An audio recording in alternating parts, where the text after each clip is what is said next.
Today we're looking at BUR1 silicone-based split repair. Before we get started, let's always follow OSHA and local safety requirements when working on roofs. Always plan your work in advance. This includes products and tools needed to complete the project. Another consideration is weather. It can impact the installation and proper curing of APOC products. Additional information on weather requirements can be found at apoc.com. Common roof problems include splits caused by thermal shock and deck movement. Let's look at a three-course repair method. Use a spud bar to remove all gravel embedded in the membrane. Always clean the surface to better expose the split repair and ensure good adhesion for the repair products. Apply APOC 581 Armor Flash Silicone Patch and Sealant. Measure out a piece of APOC 483 polyester fabric.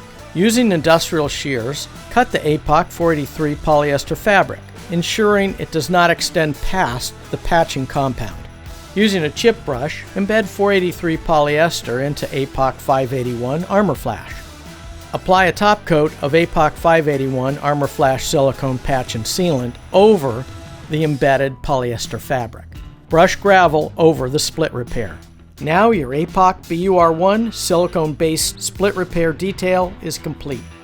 For additional information on energy efficiency, maintenance coatings, liquid applied roofing, visit us at apoc.com.